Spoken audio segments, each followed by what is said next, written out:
Indigenous Entrepreneurs podcast. My name is Cecilia Becenti, and today I have a very special guest with us, Laris Manuelito, who I'll have introduce herself, and then we'll just start talking about her business and what she is currently pursuing. Hello, Yate, Laris Manuelito and Chinya, Nakaida National, Tohatchi, Ashitasha Nele, Ado Tatnasana Shache, Tohatchi, Maidasada Adosha. I currently live in Gallup, but I'm from Tohatchi, New Mexico. I am near to Water Clan, born for the Mexican people clan. And it's very good to be here today. Well, thank you for joining me. I've known who you are for a while because when you worked with as a liaison, I remember being in a few meetings with you, but it's really awesome because we actually reconnected a few weeks ago. Laris called me or emailed me about her business idea and needing some guidance and just having some questions. So I was really excited to hear from her and about her business. And so I'm wondering if you can tell us about your business and what it is you're up to, because I think it's really exciting. I'm very excited about the business. It's Diné Marketplace Ltd. company, and it's a 55,000 square foot grocery store, open air concept, sitting on 6 acres, and it's meant for a couple more stores. And there's so many purposes for the whole 6 acres, and meeting with individuals that are helping me along, came to find out that the vision that I had was actually called the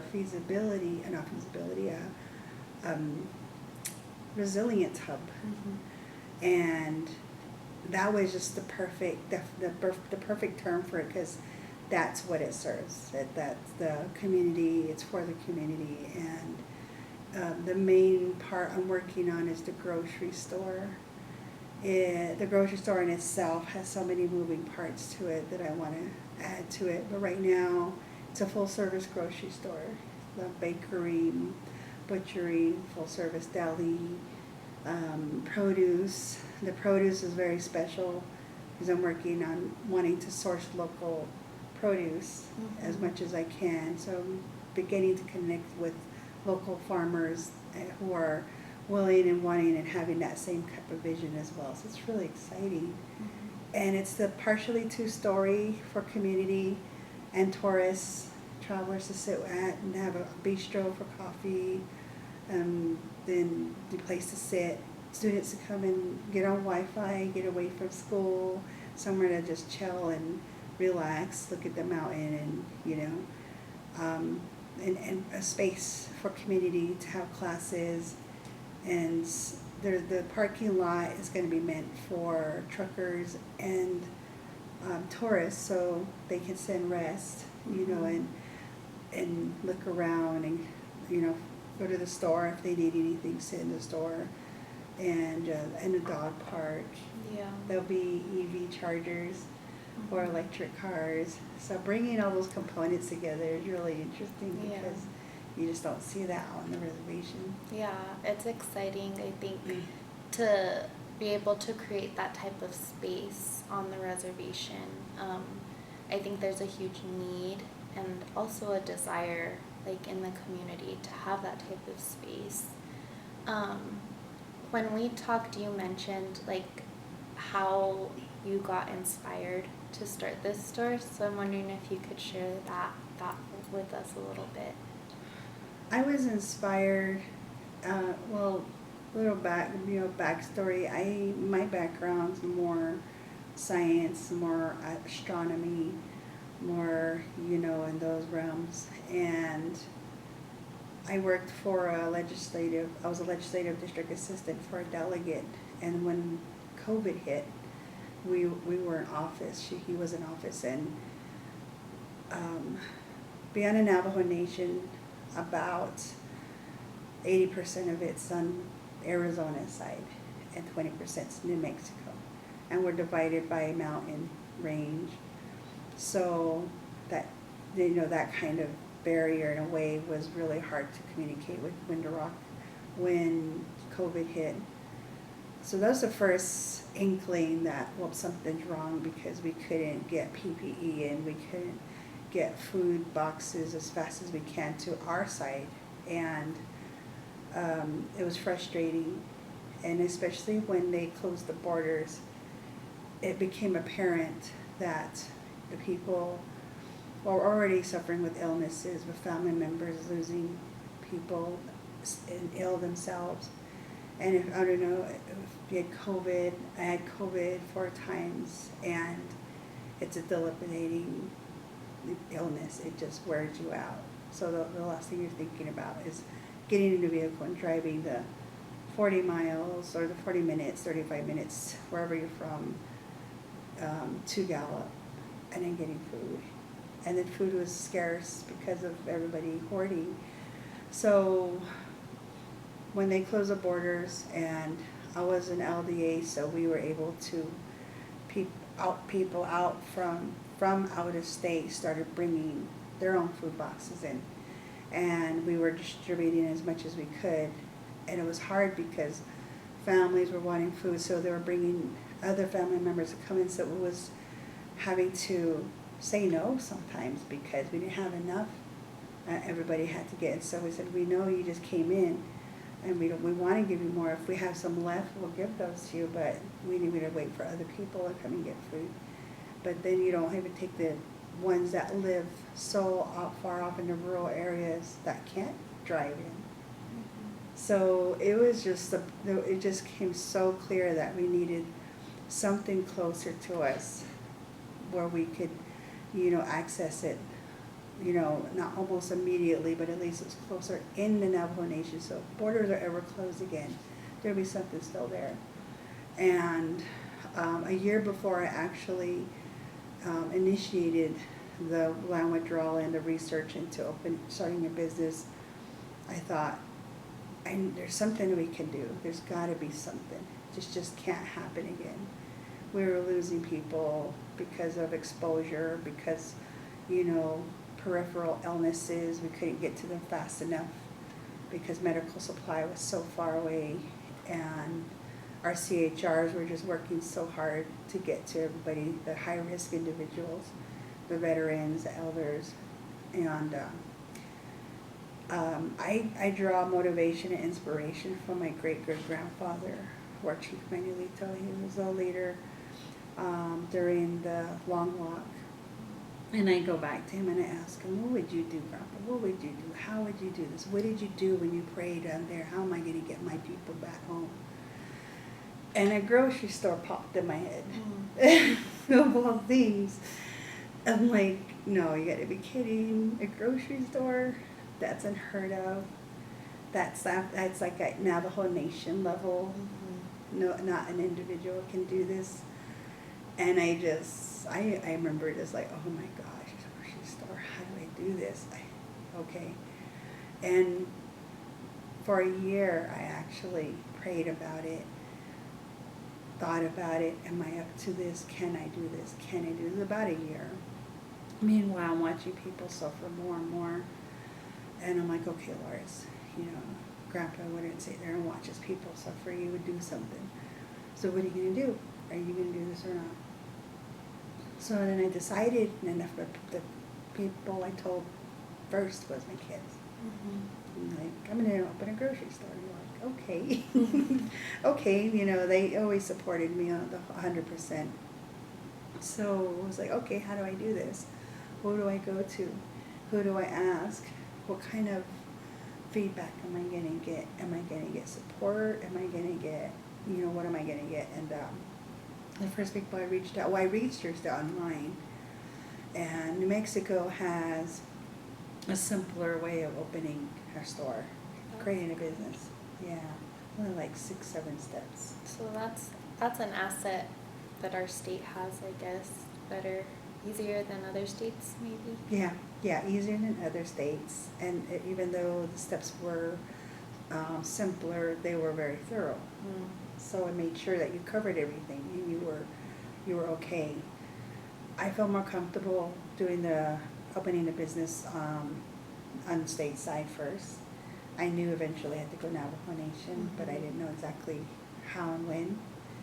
So as long as I had the business established. So it was the small things or the bigger motivations, like the name, you know, why am I doing this? You know, I gotta have, you know, foundation.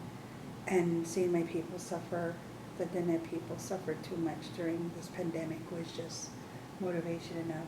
And I say that with all humility, with all love in the world, and with such sacredness, because we lost people because of this.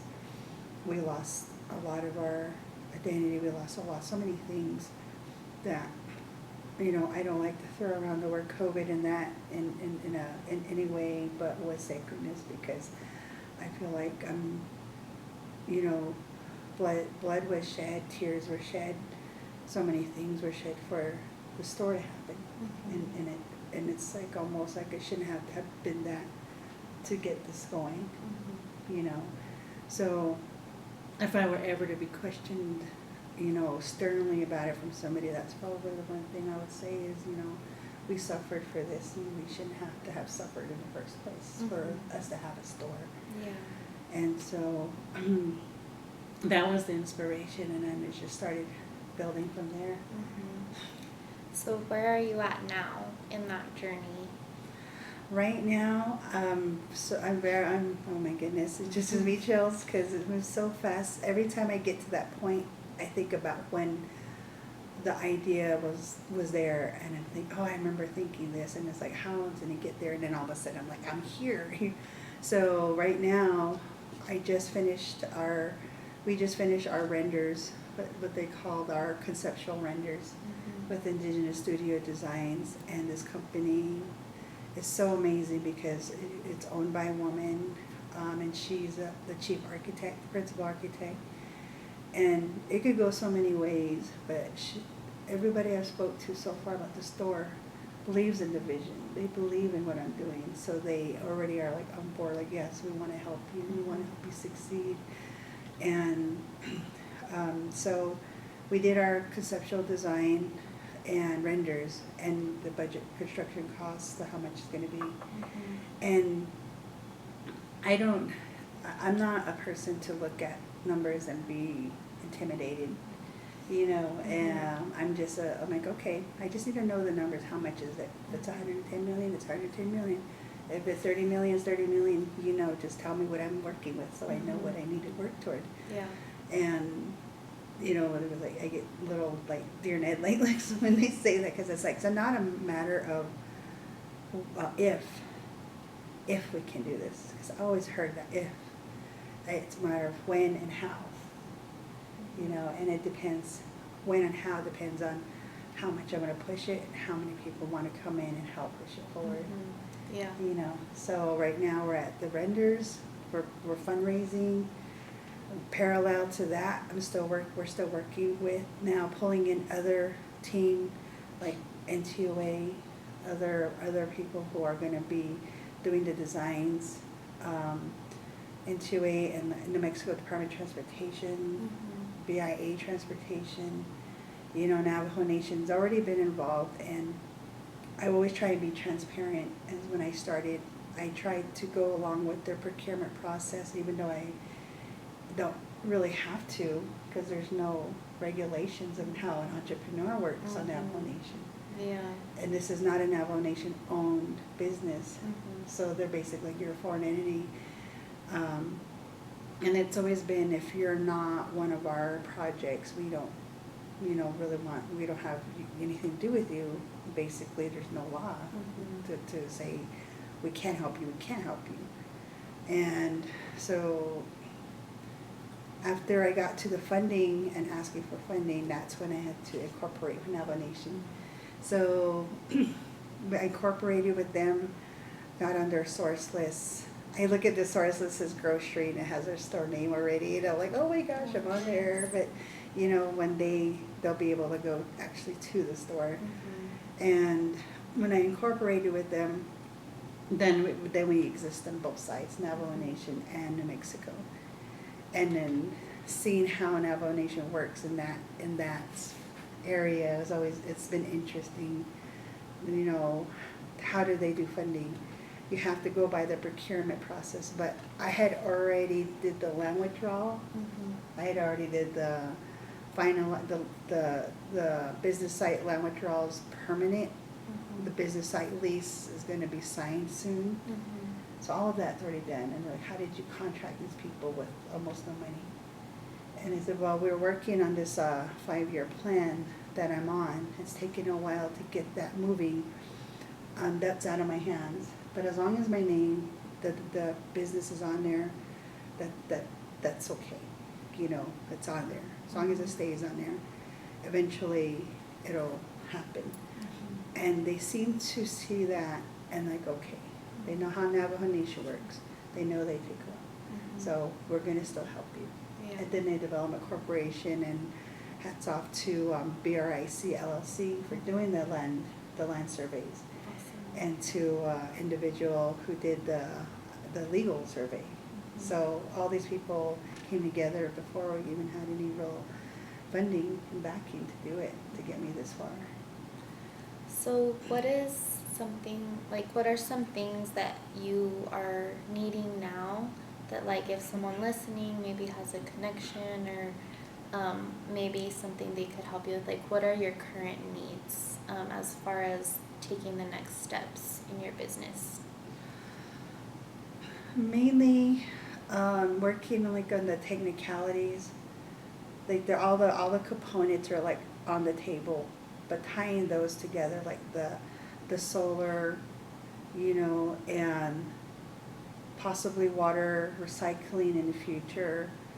The agriculture, I just got connected. Thank you to you and Biddy Baby Foods LLC. They were very helpful in being able to make that connection more solidified. Mm-hmm. And just a lot more support, and of course funding always helps. Mm-hmm. You know, but I'm venturing into that now and reaching out to several entities, and they responded back wanting to learn more about the project. So that's really exciting because they're like big firms that possibly could help, whether on the venture side.